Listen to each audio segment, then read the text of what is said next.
Madam ಅವರೇ, ನಮ್ಮ ಉದ್ದೇಶ ಬಂದು ನಮ್ಮ ಚಾಲಕರು ಸಹಾಯಕರುಗಳನ್ನ ನೇರವೇತನಕ್ಕೆ ಒಳಪಡಿಸೋ ಒಂದು ಉದ್ದೇಶನ ಇಟ್ಕೊಂಡು ನಾವು ಹೋರಾಟ ಮಾಡ್ತಾಯಿದ್ದೀರಿ. ಈಗಾಗಲೇ 2018ರಲ್ಲಿ ನಿಮಗೂ ಗೊತ್ತಿದೆ, ಎಲ್ಲ ಪೌರ ಕಾರ್ಮಿಕರನ್ನೆಲ್ಲ ನೇರವೇತನಕ್ಕೆ ಒಳಪಡಿಸಿದ್ರು. ಆ ಸಮಯದಲ್ಲಿ ನಮ್ಮನ್ನು ಕೂಡ ನೇರವೇತನಕ್ಕೆ ಒಳಪಡಿಸಿದ್ರು.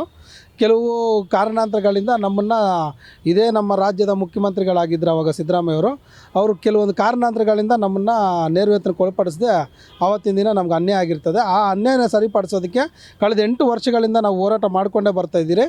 ಈಗ ಇತ್ತೀಚಿನ 2024-25ರಲ್ಲಿ ನಿರಂತರವಾಗಿ ಹೋರಾಟಗಳನ್ನ ಹಮ್ಮಿಕೊಂಡು ಉಪವಾಸ ಸತ್ಯಾಗ್ರಹಗಳನ್ನ ಮಾಡಿರೋ ಒಂದು ವಾತಾವರಣದಲ್ಲಿ ನಮಗೆ ರಾಜ್ಯದ ಉಪಮುಖ್ಯಮಂತ್ರಿಗಳಾದ ಡಿ.ಕೆ. ಶಿವಕುಮಾರ್ ಅವರು ಸ್ಥಳಕ್ಕೆ ಭೇಟಿ ಮಾಡಿ ನಮಗೆ ನೇರವೇತನಕ್ಕೆ ಒಳಪಡಿಸೋದಕ್ಕೆ ಮತ್ತು ನಮ್ಮ ಕೆಲಸಕ್ಕೆ ಭದ್ರತೆ ಕೊಡೋದಕ್ಕೆ ನಾವು ಒಂದು ತೀರ್ಮಾನ 1 ತಿಂಗಳಲ್ಲಿ ತೊಗೊತೀನಿ ಅಂತೇಳಿ 1.5 ವರ್ಷ ಆಯಿತು.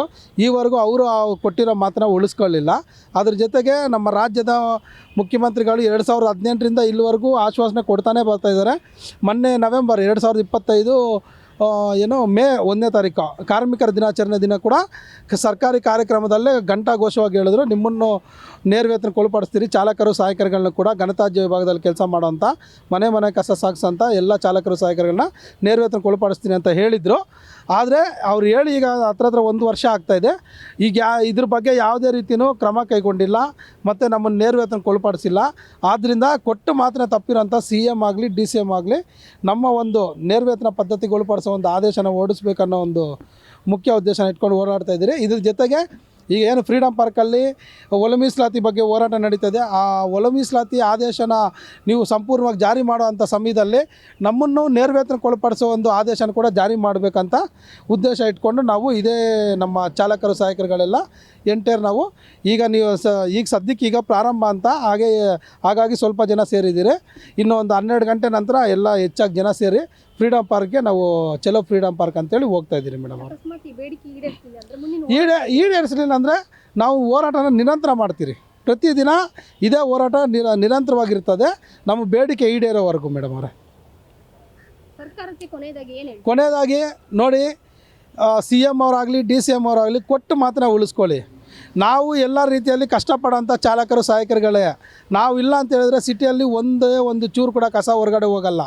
ಅಂಥದ್ರಲ್ಲಿ ಕಸನ ಸಾಗಿಸೋಂಥ ನಮಗೆ ಕೆಲಸದ ಭದ್ರತೆ ಕೊಡಲಿಲ್ಲ ಅಂತ ಹೇಳಿದ್ರೆ ನಾವು ಅದರಲ್ಲೂ ಅಗತ್ಯ ಸೇವೆಗಳಲ್ಲಿ ಬರೋಂಥ ಚಾಲಕರು ಸಹಾಯಕರು ಸಂವಿಧಾನವೇ ಹೇಳಿದೆ, ಅಗತ್ಯ ಸೇವೆಗಳನ್ನ ಗುತ್ತಿಗೆ ಪದ್ಧತಿಗೆ ಕೊಡಬಾರ್ದು ಅಂತ.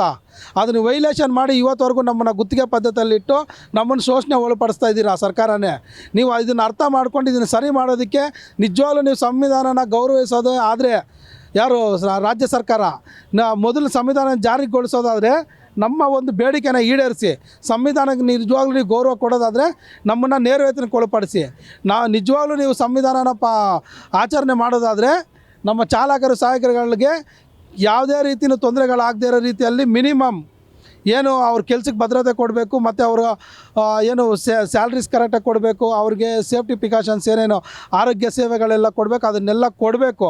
ಇವನ್ನೆಲ್ಲ ಮರೆಮಾಚಿ ಸಂವಿಧಾನಕ್ಕೆ ವಿರುದ್ಧವಾಗಿ ನಮ್ಮನ್ನು ಗುತ್ತಿಗೆ ಪದ್ಧತಿ ಕೊಟ್ಟು ಗುತ್ತಿಗೆದಾರ ಹತ್ರ ಶಾಮೀಲಾಗಿ ನಮ್ಮನ್ನು ಬಲಿ ಕೊಡಬೇಡಿ ಅಂತ ಸರ್ಕಾರಕ್ಕೆ ಎಚ್ಚರಿಕೆ ಕೊಡ್ತಾಯಿದ್ರಿ. ಈಗೇನಾದ್ರು ಇದನ್ನು ಹಿಂಗೆ ಮುಂದುವರಿಸಿದ್ದಾದರೆ ನಿಮ್ಮ ರಾಜೀನಾಮೆಗಳನ್ನ ಪಡ್ಕೊಳ್ಳೋವರೆಗೂ ನಾವು ನಿರಂತರವಾಗಿ ಹೋರಾಟ ಮಾಡ್ತೀರಿ. ಇಲ್ಲ ಅಂತ ಹೇಳಿದ್ರೆ ನಮ್ಮನ್ನು ನೇರವೇತನಕ್ಕೆ ಒಳಪಡಿಸಿ ಅಂತ ನಾವು ಈ ಮೂಲಕ ಘಂಟಾಘೋಷವಾಗಿ ಹೇಳ್ತಾಯಿದ್ರಿ ಮೇಡಮ್.